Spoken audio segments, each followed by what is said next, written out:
Pest infestation? Call Bugman, because when you see red, bugs are dead.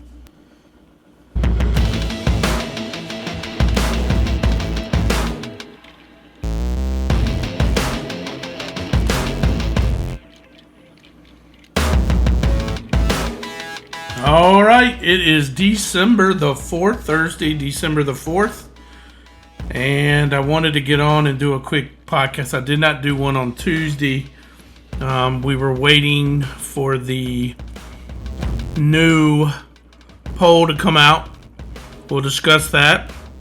I mean, for the most part, I think they got most of it right. There's definitely some things I have issues with, but overall, I think they got about as good as they could get it. I mean, you know, the problem is jumping right into this. If you're looking at that poll, it's pretty much the same as the AP poll. So, I mean, I'm not sure why we have a committee if they're going to follow the AP almost identically. So, that's something to keep in mind, and then we'll talk about some other things.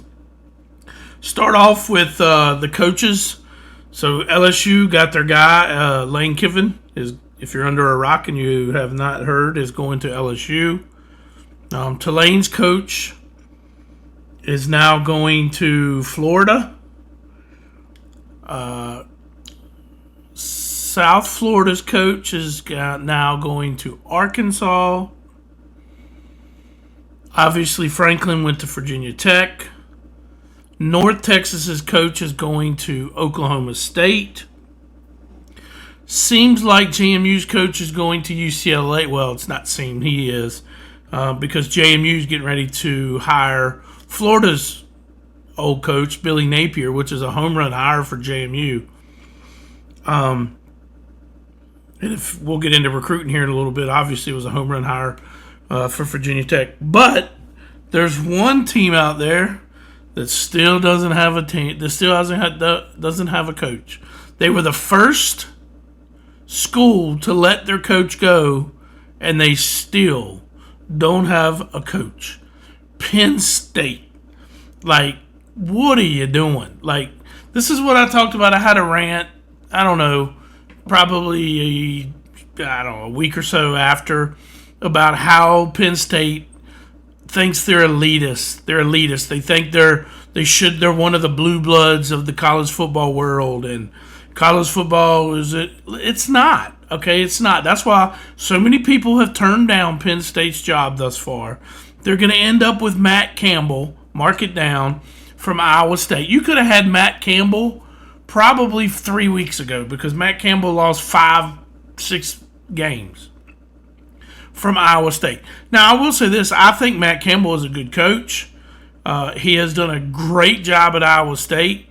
But, I mean, it's down to the point now Penn State's begging people to come be their coach because everybody's turned it down. It could turn out to be okay, but it's not going to be a home run hire for the people at Penn State, and I don't think it's going to be a home run hire on the recruiting trail either. I mean, first of all, we're in day 2 of the high school signing period. Penn State is now not even ranked. So it goes to 165 teams. Like the ranking, the recruiting classes, they're not even ranked. They're past 165. Virginia Tech started, they were 124th in the country. They're now 22nd in the country. That's how far they've gone up with James Franklin, and how far Penn State has gone back since losing James Franklin. So, I mean, that's a dumpster fire up there in Pennsylvania. I mean, it's in the middle of nowhere. I don't know. It's just not a very good thing if you're a Penn State fan. Virginia Tech, I told people it was a home run hire. I told people he was going to get recruits. I told people it's time to stop thinking about Beamer. And I don't mean that disrespectfully. I've heard a lot of people go, we'll never stop thinking about Beamer. Now, let me put this into perspective of what I mean. Forever, we saw Alabama with soothsayer hats talking about Bear Bryant and greatest coach and this, that, and the other. Now, when you say Alabama, ain't a damn person that thinks about Bear Bryant. They say Nick Saban. And I think that's the same thing that's going to happen at Virginia Tech with James Franklin. Now, I'm not saying that Virginia Tech's going to go out and win 7 national championships. I don't think so. But in my opinion, they have a better chance than they had when they had with Beamer. I know Beamer played for one, but things kind of had to fall the right way for that to happen. I think you'll see him in the playoff. I think you'll see Virginia Tech in the playoff now. That's the good thing. The bad thing, I'll just say this. ACC fans, I know you don't want to hear this, but you're not worth a damn. Even if you get in, nobody's worried about you. I mean, I hate to say that, but, if Duke... Think about this. You got UVA sitting there, 15th, 16th ranked. Miami's up there. They're begging and pleading because they beat Notre Dame that they deserve to be in. And if Duke somehow shocks UVA, you might not get any of them in. None of them might get. So the ACC might not get one team in the college football playoff. So it's ACC. You got to step up your game. I'll just be honest. It's a good thing that Virginia Tech hired Franklin. It's a good thing they got all this money and all that. But I will, I've said this to other people. Hey, just because you have the money, you got to get the right people. You pay for the wrong people, and like Nick Saban said, you're up shit creek without a paddle, and fast. And then you're not there. And then you're starting from scratch. So, this is the last week. This is conference championship week. There's 4 games tomorrow. And then there's, 5, 6 games, I guess, on Saturday. But first, I think we should start with the poll that was released last night. Now, I think it's interesting, or 2 nights ago. I think it's interesting that the committee also said last year that anybody that was not playing this year could not move. So in other words, on Tuesday, if you were 5th, you were going to be 5th on Sunday. They said that's not the case. Apparently there's some kind of new jargon that they put in that's going to allow them to move teams up and down. And I'm just going to start it I'll start at 12 because I don't think Texas is getting in. Texas is 13. Something you need to keep in mind. Maybe you're not aware of this. If you want to be an at-large team, so in other words, that means you did not win a conference championship, but you're going to be an at-large team in the field. That means you have to be ranked 1 through 10. Okay, not 11 and 12, because 11 and 12 is going to go to the non-Power 5, which is going to be like Tulane, North Texas. I guess they could jump JMU over those guys. I don't see that happening.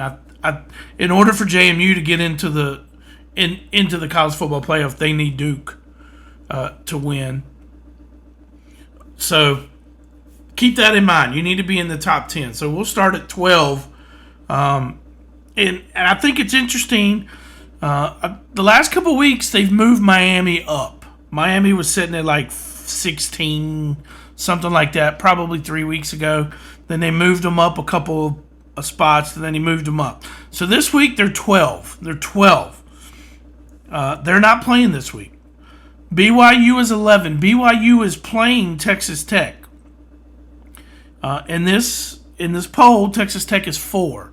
So let's go through the scenarios. If BYU upsets Texas Tech, then more than likely Notre Dame is probably out. We know Miami would be out.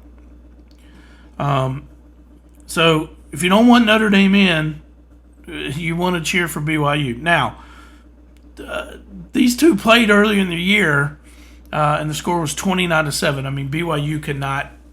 They barely could get on the field to play. That's how good Texas Tech's defense was in that game. So keep an eye out for that. We'll talk about it here in a few minutes. Number 10 is Notre Dame. This is interesting because Notre Dame was 9 last week. They moved them back 1. Alabama was 10, and they moved them up one. So that's interesting. Well, why is that interesting? Because one of the key factors, what we were talking about there, is Notre Dame and Miami played head to head, right? Well, we haven't been able to really judge them side by side. So with them dropping Notre Dame and moving Alabama up, they almost guarantee Alabama a spot, unless they just go out there and get destroyed and they make a change because they have 3 losses. But what this is probably going to do, if BYU loses again, this moves Miami up, even though they didn't play, to 11, possibly. Well, now 10 and 11, Notre Dame and Miami are sitting there together. So then head-to-head comes into factor there, right? It hasn't come into play up until this point in time. So that's something to keep in mind. Now, I will say, when they asked him that question about can people move up and down, I had read something earlier in the day on Tuesday, and from what I can gather, this committee meets on Monday, and by noon on Tuesday they're done. Their bracket is in. So any news that comes in after noon on Tuesday either gets looked at the following week, or in this case will be Sunday, right?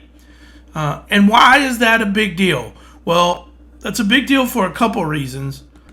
These coaches have decided, some of these coaches decided after noon on Tuesday to take other jobs. So, for example, North Texas coach took Oklahoma State.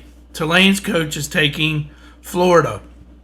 So, if anybody remember a couple years ago when Florida State lost their quarterback, they didn't put him in. They said, hey, they're a different team. Now, the difference in that is they got to see that team play prior to that, and they decided that they weren't good enough with the backup quarterback. Now, it'll be interesting. There's still some teams that are going to play this week.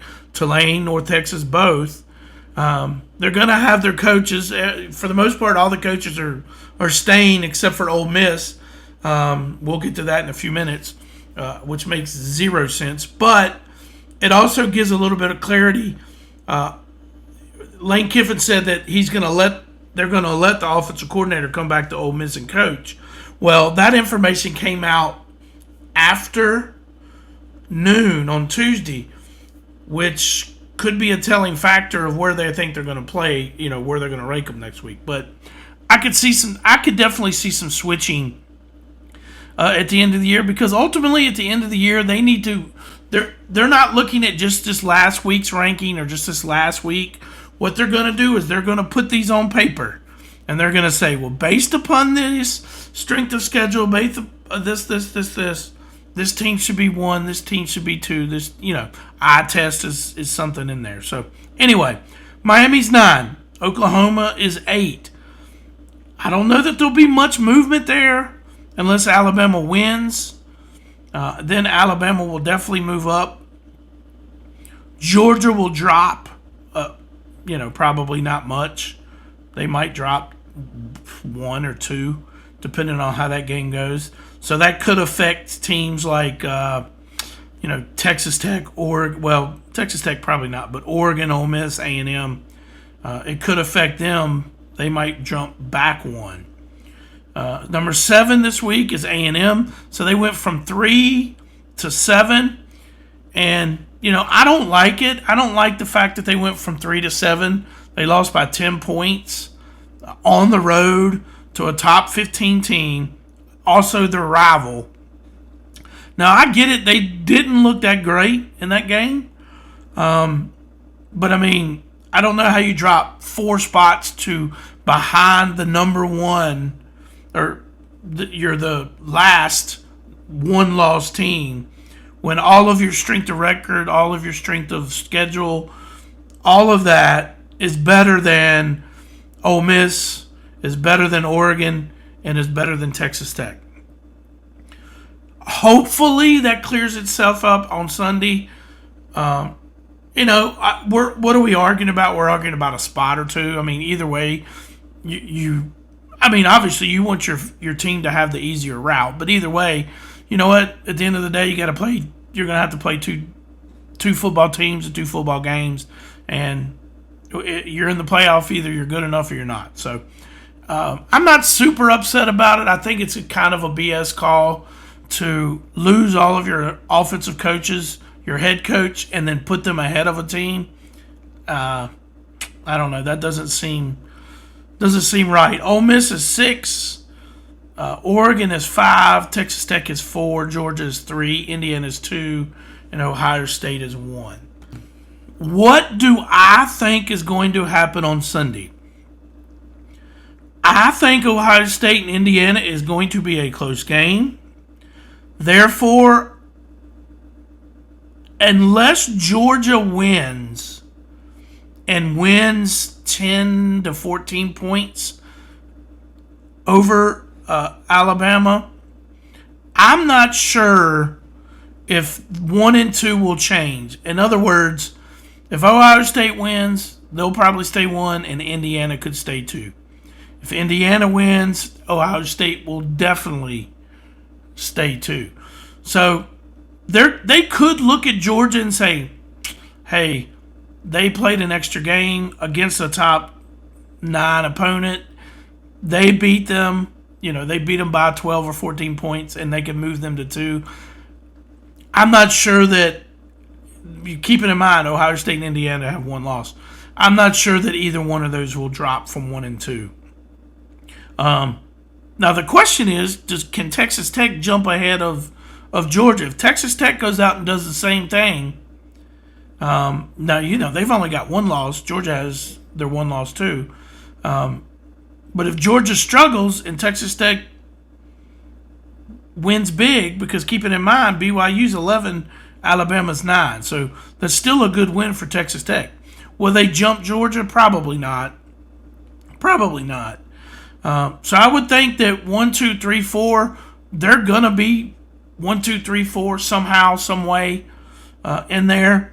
Now, I think where the committee is gonna have a little bit of an issue is 5, 6, 7, and that's Oregon, Ole Miss, and A&M. Because like I said, if you look at the strength of schedule, if you look at who they played, if you look at the best win, if you look at the best loss, all of that points to A&M. So that would put A&M at 5. So people would say, well, how did they go from 7 to 5? I don't know. That's a great question for the committee people. But if I will say this, if you look at this versus the AP poll, it's damn near similar. So, I'm not sure why even we have a committee if the AP poll is going to be the same. If all they're going to do is look at the AP poll. And I'm not saying they're doing that. I'm just saying. So, I don't know. There's still a lot of stuff that can happen. Like I said, Duke can win. If Alabama wins, can they move? How far do they move up? They have 2 losses. Do they get up in that 5 range? I don't know. That's a great question. I think they would definitely jump Georgia. So, if that's the case, I would think that Alabama would have to go to 4 and maybe Georgia would go to 5. And then, I guess the way they've got it set now, Oregon would be 6, Ole Miss would be 7, and A&M would be 8, and Oklahoma would be 9. So, UVA, Duke. UVA gets in. They're probably more than likely going to be an 11 seed. So they're going to be playing whoever's number 6. So in that scenario, it would have been Oregon, for example. They'd have to go to Oregon. And then, obviously, I think whoever wins between North Texas and Tulane, that will be the number 12 seed, and they'll play whoever ends up 5. So I don't know. We'll see. We'll see how it goes. But what we've got what we've got this week, you got Friday. Like I said, Friday you've got Troy and JMU. That line has jumped to 23.5. Something to keep in mind: JMU has outscored their opponent the last 3 weeks, 141-40. Offensively, they have been on fire. But I would also tell you, be careful. I mean, especially if this thing gets to 24, I would take it in a heartbeat. I'd take Troy in a heartbeat. Just because it's a lot of points in a conference championship game, one. I mean, 24 is a lot, right? And then secondly, I'd also say I think a lot of people are starting to look at these teams that did they play earlier in the year, or they're starting to hop on. Like all the bets right now are on JMU. And if you're listening to anything we've done, we like to go opposite. So also on Friday night, Kennesaw State and Jacksonville State. That will be a good game. I mean, if you like football, they played a few weeks ago in the same location. And Kennesaw State outgained Jacksonville State by 128 yards and had 14 more first downs and lost 35-26. But they had 4 turnovers. So a lot of people are betting on Jacksonville State. But keep in mind, Kennesaw had 4 turnovers in that game and only lost by 9. So keep that in mind. North Texas at Tulane. I mean, man, North Texas' offense has been on fire. The one thing that has not been on fire is North Texas' run defense. And Tulane has a really good, that freshman that they have, the McClure kid, has really turned it on the last few weeks for Tulane. So keep that in mind. Friday night, you also have UNLV and Boise. Boise beat them in the regular season 56-31. But I'll be honest, the last probably 4, maybe 5 weeks, UNLV's probably been the better team. They combined for 1,034 yards in that first game. So I don't know that you'll see that many. Yards in this. Keeping in mind, Boise's quarterback is coming back for this game. He's been out for a little bit. So keep that in mind. Saturday, BYU, like we talked about in Texas Tech.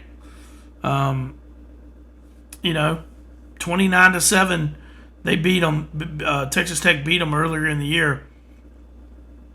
I would say the biggest problem with BYU is they couldn't score in that game. I mean, they could not move the ball. And I feel like if they're going to keep that line, it's 12.5 right now. If they're going to keep that line close, they're going to have to score 17 points probably. So I don't know if they can score 2 touchdowns on a field goal. That's going to be something to keep an eye on between now and Saturday. Also on Saturday, you have the MAC championship, Miami of Ohio, Western Michigan. It's a rematch. Miami of Ohio won the game earlier in the year, 26-17.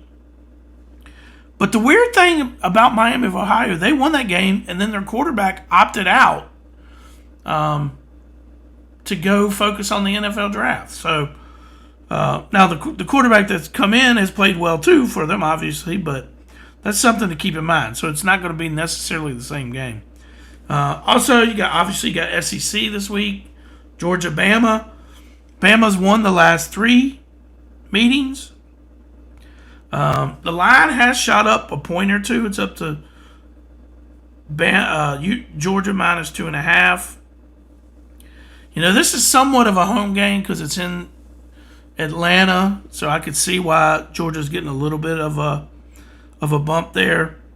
I think the better quarterback is on Bama's team, but possibly the better team might be Georgia. We'll see. Depends on what that line does.